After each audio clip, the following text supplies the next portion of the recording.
Ya, assalamualaikum warahmatullahi wabarakatuh.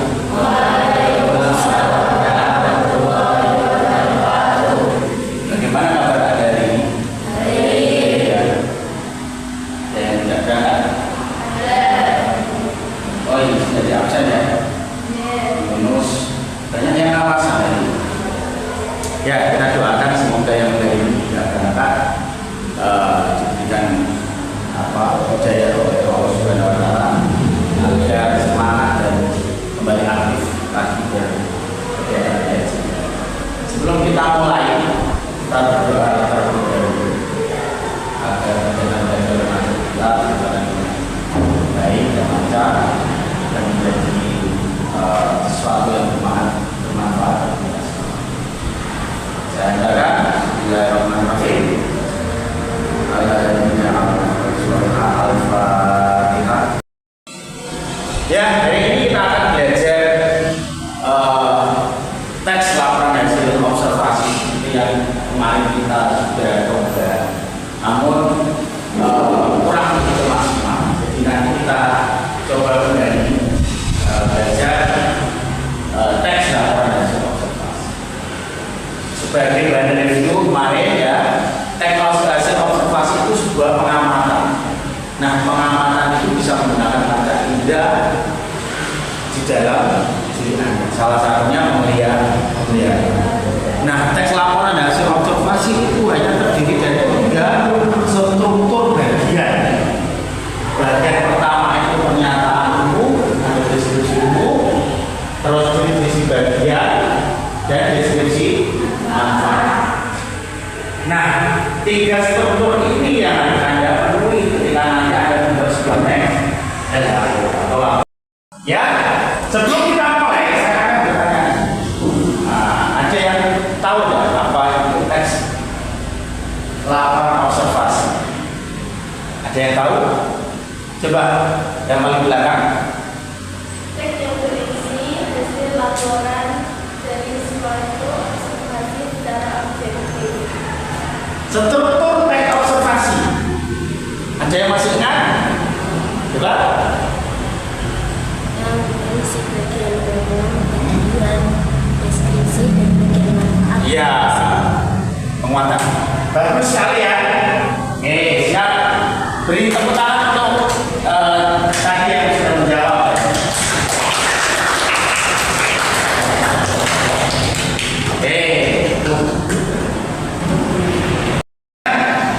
Akan saya coba jelaskan apa itu teks laporan hasil observasi. Secara sederhana tadi sudah saya singgung sebenarnya. Teks laporan observasi itu dihasilkan dari proses pengamatan atau observasi menggunakan indera yang Anda miliki.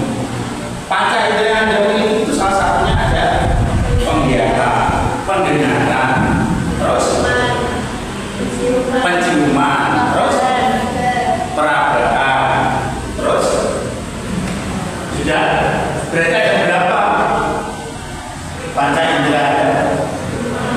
5. Nah, tapi yang paling mungkin yang bisa Anda coba itu mungkin penglihatan. Jadi nanti Anda coba bisa mengamati. Taruhlah saya ambil sampel, misalnya Anda mau mengamati lingkungan kelas Anda. Anda amati mulai dari kebersihannya, dan jumlah papan tulisnya, jumlah kursinya, terus meja duduknya, kipas atau sarana pendinginnya, proyektor, bahkan itu sampai penghapus dan spidol. Nah, itu bisa Anda amati. Nah, mengamatinya harus bagaimana? Mengamatinya harus secara objektif, jujur, tidak boleh ditambah-tambahi atau dikurangi, bahkan dibaik-baik. Ya misalnya memang tidak ada penghapusnya, ya memang Anda harus tulis tidak ada penghapusnya. Kalau misalnya ada Pak, tapi udah jelek, udah kempes di sana. Nah, dari hasil pengamatan itu akhirnya ada 2 jadi teks laporan observasi. Nah, apa itu teks laporan observasi?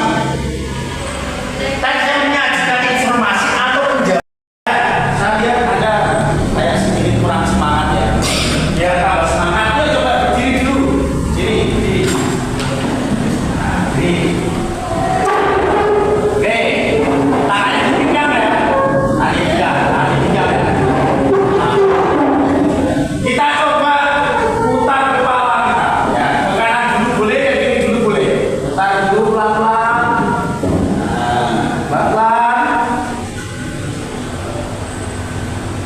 Kalau sudah dirasa enak, kita putar balik arah. Nah. Sudah cukup? Kita pegang baunya. Bau ada kayak gini ya. Terus kita gerakkan. Nah. Terus sampai pegel-pegelnya ngantuk-ngantuknya enggak. Terus diputar balik. Nah, kalau udah tadi ke depan balik ke belakang. Ya. Setelah tadi saya sudah jelaskan. Sekarang saya mau coba seberapa atau sejauh mana Anda memahami berkaitan dengan teks laporan observasi. Untuk itu saya mau bikin project ya. Nanti saya bagi kelompok dan bagi kelompok dari masing-masing kelompok itu nanti silakan Anda diskusikan, Anda susun rencana observasi Anda. Misalnya nanti Anda mau observasi lingkungan sekolah atau mau observasi perpustakaan sekolah, toilet sekolah, atau fasilitas atau sarana sekolah atau kelas Anda, boleh. Silakan nanti Anda boleh observasi di sekitaran lingkungan sekolah. Nah, untuk itu nanti setelah saya bagi kelompok, nanti silakan nanti di kelompok itu menentukan bagian-bagian apa yang perlu diobservasi dan apa saja yang mau Anda observasi. Terus Anda nanti setelah hasil observasinya sudah didapat, Anda kembali lagi dan Anda buat jadi laporan atau sederhana yang tadi terdiri dari pernyataan umum, diskusi bagian dan kesimpulan atau manfaat sederhana gitu ya. Nah, dari situ saya pengen lihat apa kemampuan Anda mau memahami teks dalam. Oke, untuk mempercepat kegiatan belajar kita, untuk kelompok kita bagi sesuai bangku saja ya. Ini ada 4 baris, kita bagi saja dari kelompok 1, kelompok 2, kelompok 3 dan kelompok 4. Silakan boleh berkumpul, berdiskusi, kursinya boleh dibalik atau posisi duduknya boleh dibalik untuk silakan diskusi. Yang belakang yang punya tempat silakan bergabung dengan teman-temannya. Siapkan buku ya, siapkan alat tulisnya untuk menyusun rencana observasinya. Kalau misalnya kalian silakan. Nah, nyusunnya gini. Toilet itu yang mau diamati ruangan toiletnya bersih atau tidak, sarana apa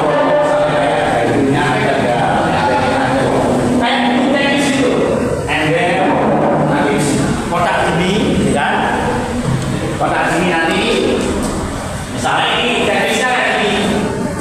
Nah, nomor ya misalnya. Nah, ini misalnya teknis, terus ini ada dan juga ini sarana, terus ini teknis. Misalnya ember, sini misalnya ada nanti boleh. Dua misalnya gayung, kan? Kalau ada boleh, kalau nggak ada berarti selang, gitu ya. Dan seterusnya. Mulai nanti kebersihan dan seterusnya bisa kayak gitu biar memudahkan waktu Anda nanti mau observasi. Nanti orang terang, kita apa ya airnya dibuka kerannya, nah, kebersihannya gimana? Cukup walaupun masih kurang bersih atau kurang bersih, nah itu bisa. Silakan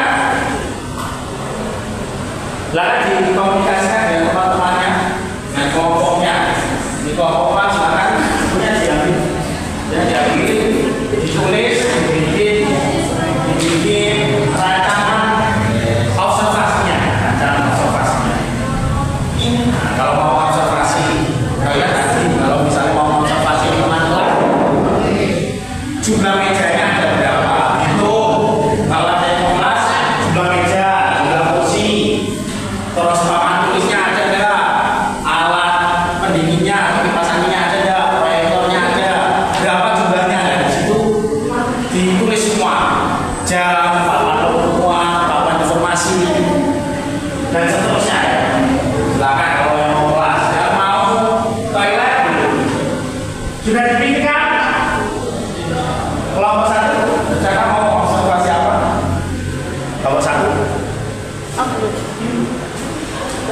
Toilet ya, oke, toilet. Nanti di toilet itu berarti nanti mulai jumlah toilet di madrasah seberapa? Sekarang fasilitasnya di toilet itu apa aja yang dalam kondisi baik atau yang mungkin nggak ada dan yang seharusnya ada. Nanti boleh diobservasi.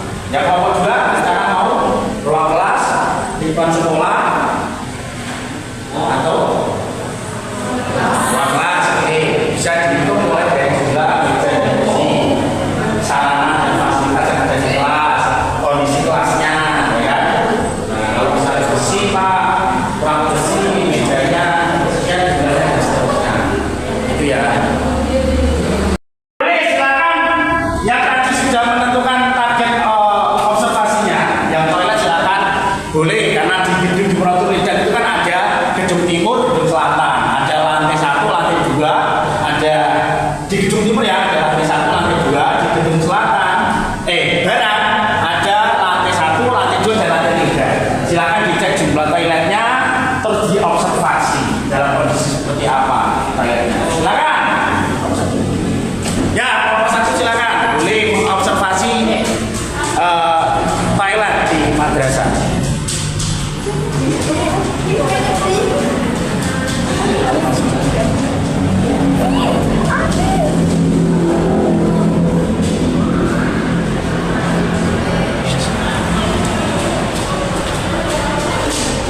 Turun sampai ke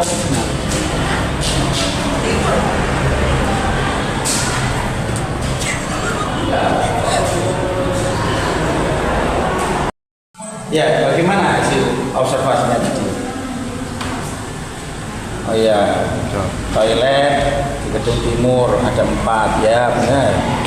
Di gedung barat ada 6.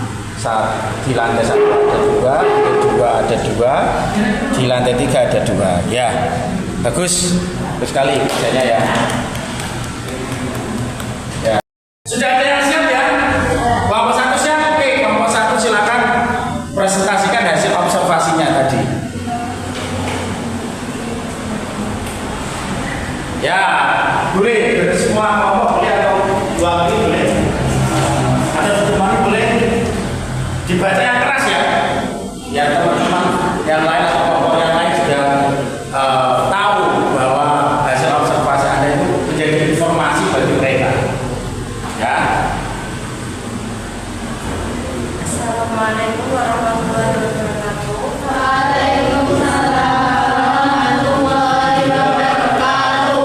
Kami dari kelompok 1. Pernyataan umum toilet sekolah. Toilet sekolah merupakan fasilitas umum yang digunakan oleh warga sekolah untuk menjaga kebersihan diri. Pernyataan umum. Deskripsi bagian toilet sekolah berada di gedung timur 4, barat 6. Lantai 1 ada 2, lantai 2 ada 2, lantai 3 ada 2. Di bagian timur lantai 1 ada 2, lantai 2 ada 2. Toiletnya sangat bersih di bagian timur dan barat. Kekurangan dalam toilet adalah tidak yang digunakan. Pernyataan umum. Toilet sekolah memiliki peran penting dalam menjaga kesehatan dan kebersihan warga sekolah.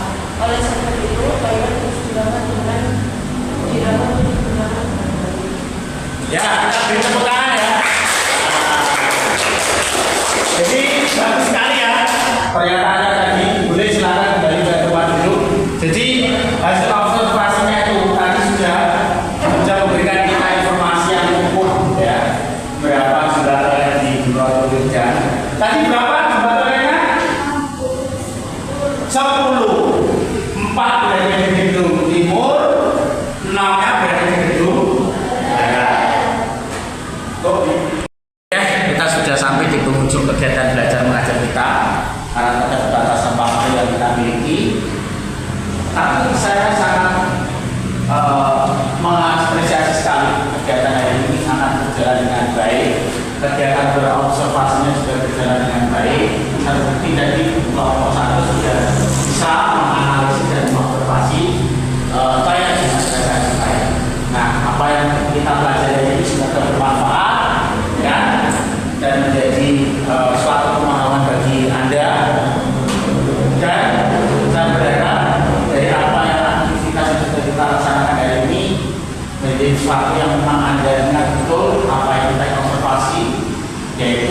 hasil pengamatan yang dilakukan secara objektif dan struktur teks laporan observasi itu terdiri dari tiga, yaitu pernyataan umum, definisi bagian dan definisi manfaat atau simpulan.